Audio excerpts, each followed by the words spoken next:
Hey guys, and welcome back to Kitchen Table MTG. I'm your host, Buzz, the captain of the Weatherlight Aldrin, and today we were talking about how me and my buddies faked the moon landing. That's right, we had computers that were as advanced as modern-day calculators. There was no way of getting that 10mm film through the radiation belt. All we were doing was bouncing around on trampolines in Arizona. We had to beat the Russians somehow. It was all a reptilian conspiracy.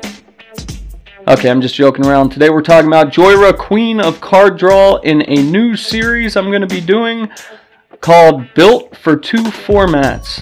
So today we are going to take a Brawl deck, and then once the Brawl deck is complete, we are going to add 40 more cards to that deck, and you will have a fully functional EDH deck and Brawl deck. So let's jump into it.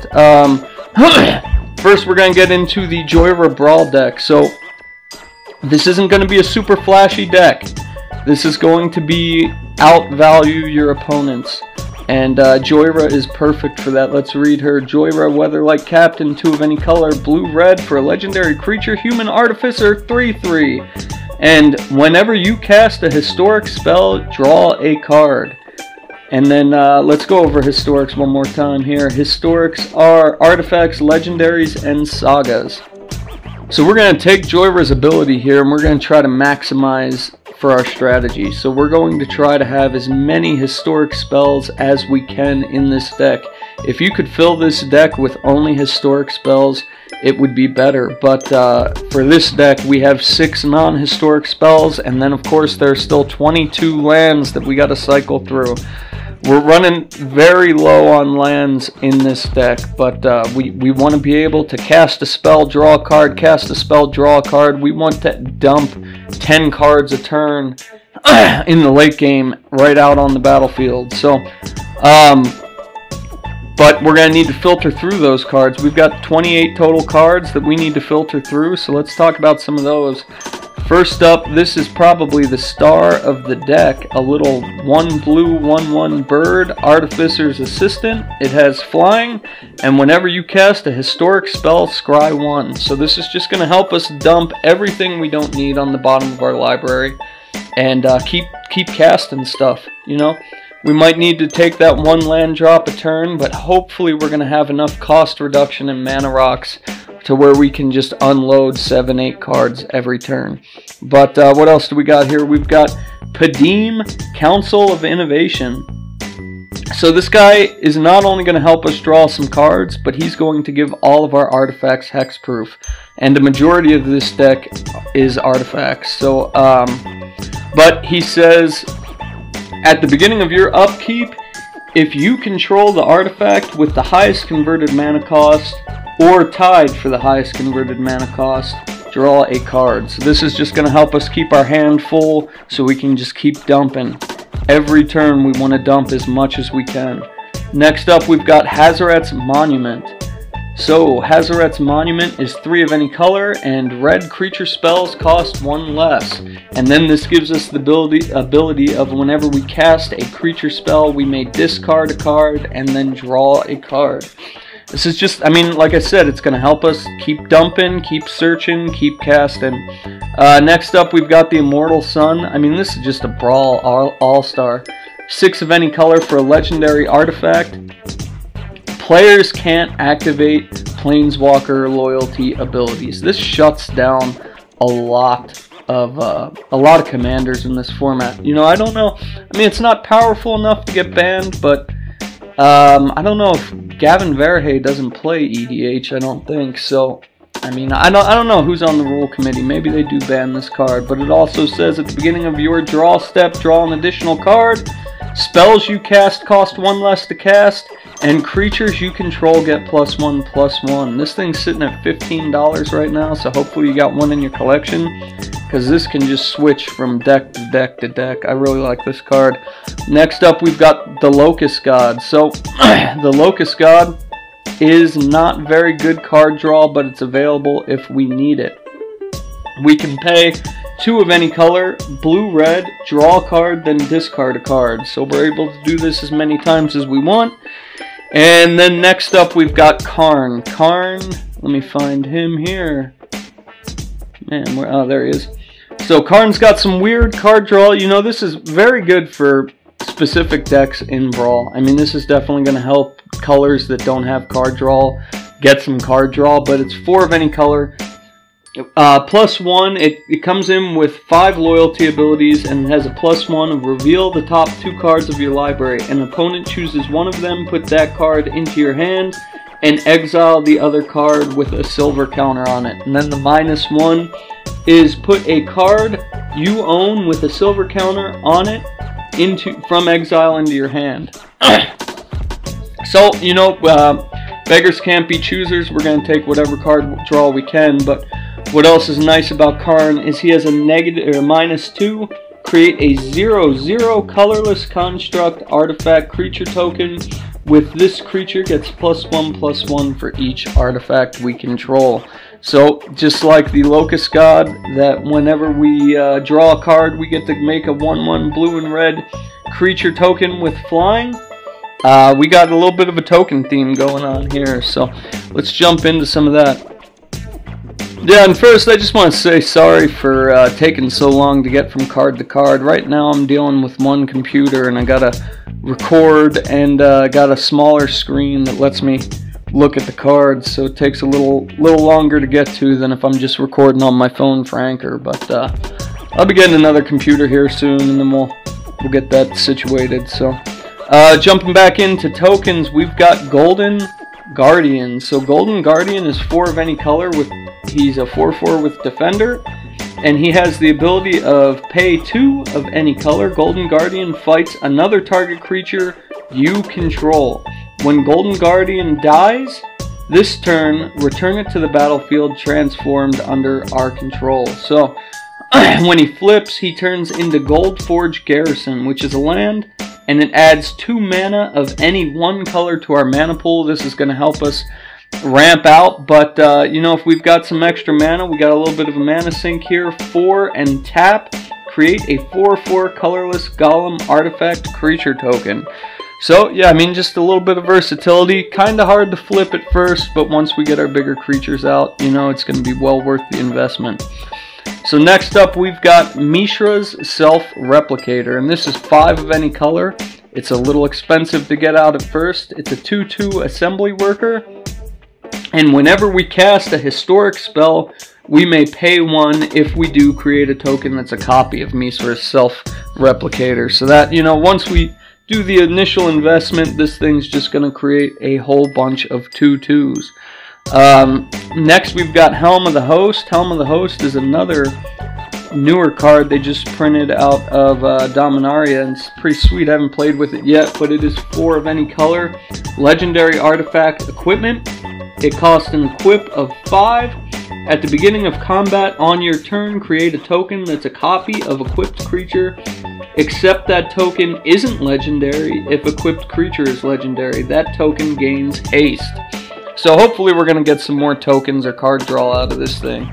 That's well worth the price, but we've got so much stuff reducing the cost of this.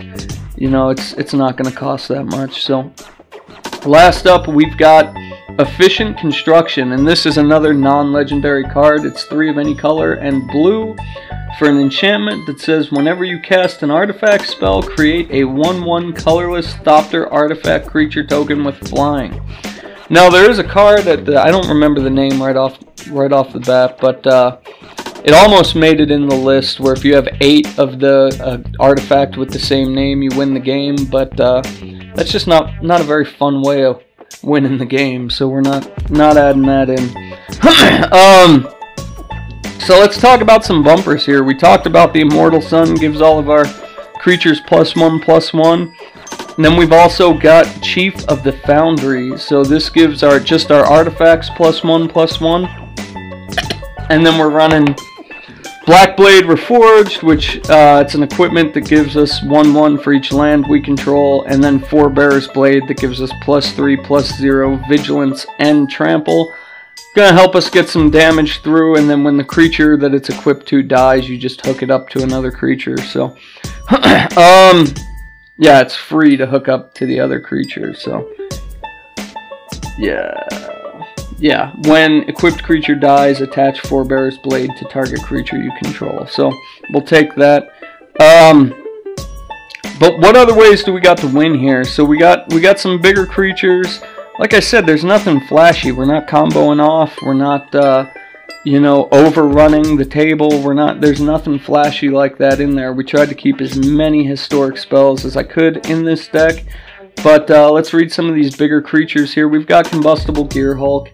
So this is just going to make the board sacrifice, you know, down to 1 of every permanent type, but it's a 6/6 with first strike. And then we've got Atali Primal Storm. So this is 4 of any color, red, for a legendary creature, so we're drawing a card. It's an Elder Dinosaur 6/6, which is nice, but whenever Atali Primal Storm attacks, exile the top card of each player's library. Then you may cast any number of non-land cards exiled this way without paying their mana cost. So yeah, I mean, this is just helping to our value. Hopefully we're going to get 2 to 3 cards off of this, and I mean, it's just value. That's what this deck's all about.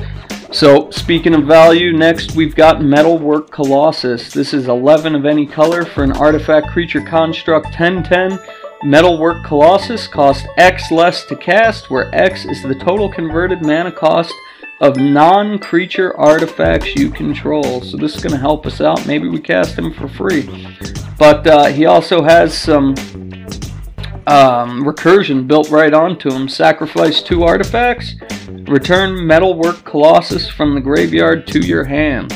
So yeah, I mean, there's definitely some ways to get some shenanigans going out of him, but let's get into some other ones here. We've got Reckless Fireweaver. So where is that? That's a creature. Reckless Fireweaver is a non-historic spell, but it's 1 of any color and 1 red for a 1/3, and it says whenever an artifact enters the battlefield, so we don't have to cast it. Under our control, Reckless Fireweaver deals 1 damage to each opponent. So this is just going to help us get people down, you know. It's not going to look like it's a big deal, slowly getting people's life total down. Yeah, I'm really liking that. Next, we've got Traxos Scourge of Krog. This is 4 of any color for a 7/7 trample. And when it enters the battlefield tapped and doesn't untap during our untap step. But whenever we cast a historic spell, you may untap Traxos. So there are some, you know, some combo-ish things we could do. We could put Sorcerer's Wand, I think it is. There's a lot of cards that just equipments that we could be pinging our opponents for. But yeah, I mean, I'm going to leave that up to you. If you guys want to do that, that's good. He's just a value creature, big 7/7 with trample. So next up, we've got Jayas. We're running 2 of the legendary sorceries. So first up, we've got Jaya's Emulating Inferno. X, red, legendary sorcery, so we can only cast this if we control a legendary creature, but Jaya's Emulating Inferno deals X damage to each of up to 3 targets. This is just going to be how we win the game. This is, you know, an extra thing to just finish the game out. And then next we've got Karn's Temporal Sundering, 4 of any color, blue, for a legendary sorcery, and then target player takes an extra turn after this one. Return up to 1 target non-land permanent to its owner's hand, exile Karn's Temporal Sundering. So yeah, I mean, we're going to cast this if we can get through with some damage.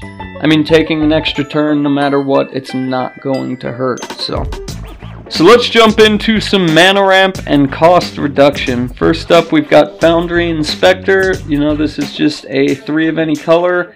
It's a 3/2 creature, and artifact spells we cast cost 1 less to cast. Then we've got Golden Guardian. We already talked about him. He flips into a land that can tap for 2 of the same color. Then we've got Jhoira's Familiar. So this is 4 of any color for a 2/2 bird with flying. And historic spells you cast cost 1 less to cast. Next up, we've got Neheb, the Eternal. So this is 3 of any color, red, red, for a legendary creature with a flick 3. We don't really care about that. At the beginning of your post-combat main phase, add red to your mana pool for each 1 life your opponents have lost this turn. So this is just going to help us cast Jaya's Emulating Inferno. So next we got Dowsing Dagger. I read that almost every turn. Then we've got Gilded Lotus. I mean, everybody knows what that card is. We've got Hazaret and Kefnet's Monument, just bringing the cost of creatures down 1. And then we've got Mirage Mirror. So Mirage Mirror, if you don't know what Mirage Mirror is, it's 3 of any color for an artifact. You pay 2, Mirage Mirror becomes a copy of target artifact, creature, enchantment, or land. So yeah, I mean, we're going to be using this multi-purpose as we play games, but it can be a hell of a mana rock. Somebody's got a Gaia's Cradle on the table, or a Growing Rite of Itlamok, then we are copying it. Next up, we got Mox Amber. So this is just when Jhoira's out, we get a free card, and it taps for 1 mana. And then we already talked about the Immortal Sun. That reduces the cost of our creatures. And then we have Storm the Vault. So let me find Storm the Vault here. That is an enchantment. This is a legendary enchantment for 2 of any color, 1 blue, 1 red, and whenever 1 or more creatures you control deal combat damage to a player, create a treasure artifact token with sacrifice this artifact, add 1 mana of any color to your mana pool. At the beginning of your end step, if you control 5 or more artifacts, transform Storm the Vault. So this transforms into Vault of Catlacan? I don't know how to pronounce that, but it's a legendary land, and it says tap to add 1 mana of any color to your mana pool, or tap to add blue to your mana pool for each artifact you control. So this is going to be pretty sweet in the deck. I mean, we're going to draw a card off of it, and even if we never flip it, we're going to get some of those tokens that are going to give us some mana. So, yeah, I mean, this is definitely going to do nice in this deck. But you guys might have noticed I did not put Paradox Engine in the deck list. And that's because in the Brawl deck, we were only running 2 to 3 artifacts, or mana rocks, but everything else kind of flipped into a land, or it was just a cost reduction thing. But we will be getting into Paradox Engine in the EDH deck. But before we talk about that, we got some other stuff to go over. So now we're going to get into the EDH portion, and we are adding 27 more spells to the deck. Only 2 of these aren't going to be historic, but they're definitely a must-need for this deck in the way it's going to play. So this is going to be a little bit different than the Brawl strategy. We're going to want to play everything on our opponent's turn, and then go straight into our turn and hopefully cast even more. And so we're going to need to cast stuff at instant speed, and we are going to need to give the stuff haste that we cast on our turn. So let's jump into these 2 here. Well, let's jump into the instant speed stuff. We've got Leyline of Anticipation. So this is not a historic spell, but we've also got Vidalcan Orrery and Shimmering Myrrh, which are Leyline's just an extra. You know, we want to be able to get this strategy going off. So Leyline of Anticipation and Vidalcan Orrery let us cast non-land cards as though they had flash, and then Shimmering Myrrh only lets us do that with artifacts. So where is Shimmering Myrrh? Here. Shimmering Myrrh is 3 of any color for a 2/2 artifact creature Myrrh with flash, and we may cast artifact spells as though they had flash. And then we've got Anger, which is another non-historic spell, and when that's in our graveyard and we control a mountain, then creatures we control have haste. And then we have Hammer of Perforos. So Hammer of Perforos is a... Where is Hammer of Perforos? It's up in the artifacts here. I thought it was an enchantment.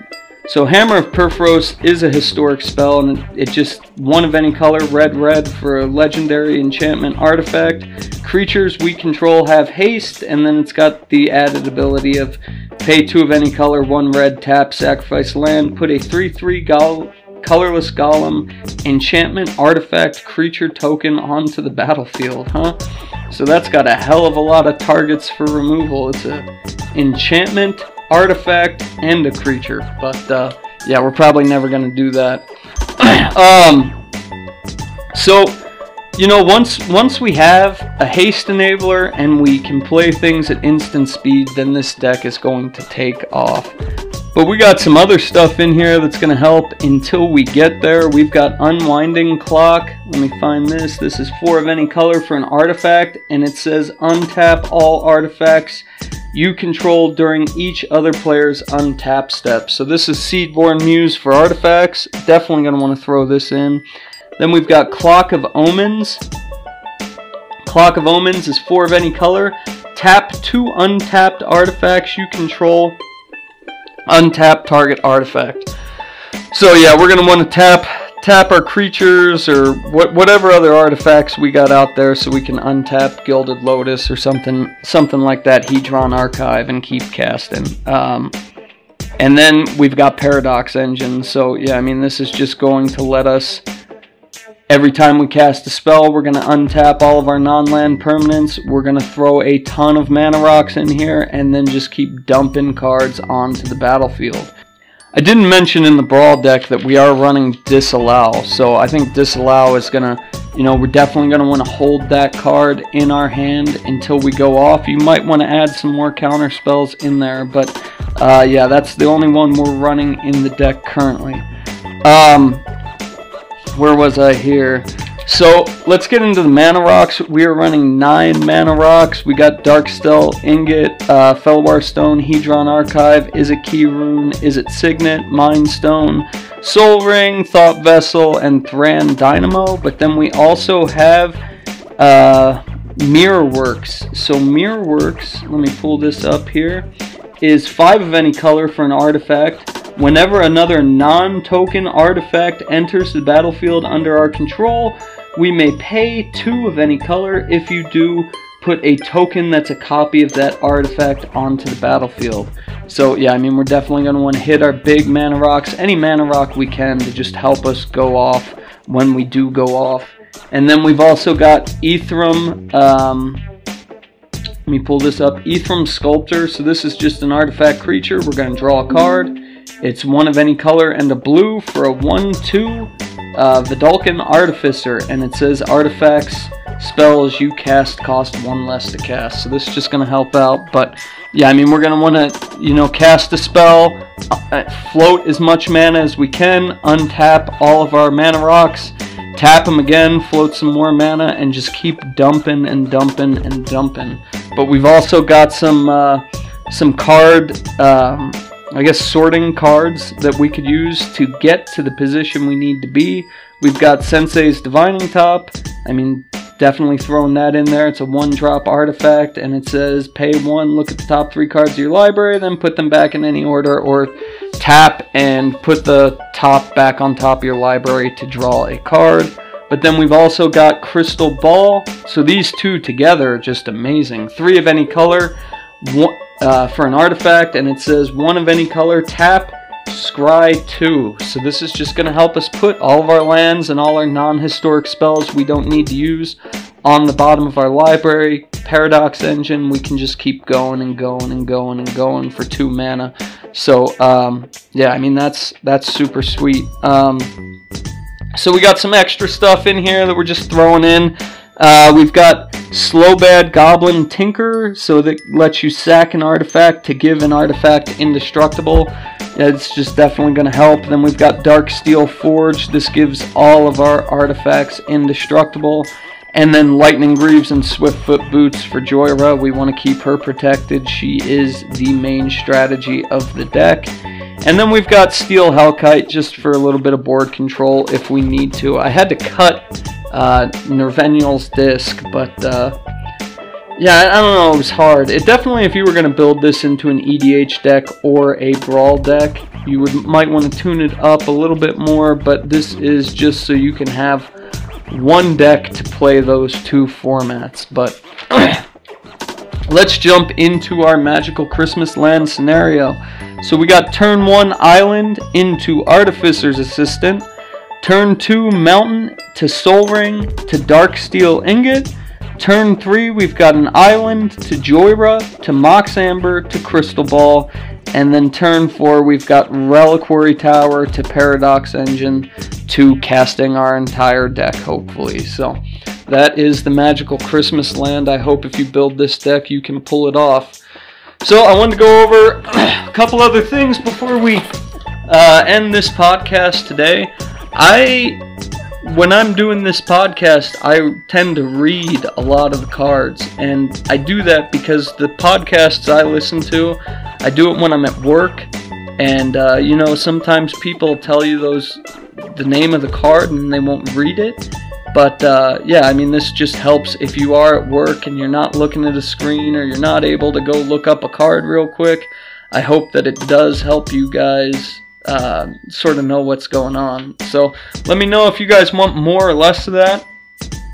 And yeah, hopefully this series we're gonna get into, you know, quite a different bit of build it for 2 formats. So, you know, we can go from tiny leaders to EDH, Brawl to EDH. There's some other stuff, you know, EDH into Canadian Highlander. We'll get some of these going out, you know, at least once every other week. So you guys have a good day. You can get a hold of me on Libsyn at Kitchen Table MTG. I'm on Anchor at Kitchen Table MTG. You can follow me on Twitter at UTBGameCo. You can find me on Facebook at Under the Bridge Game Co, I think.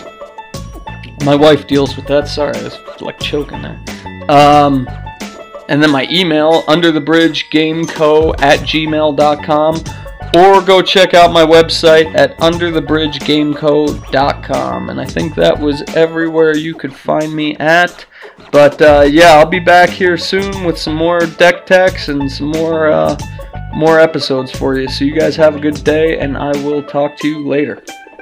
Bye. Music by bensound.com.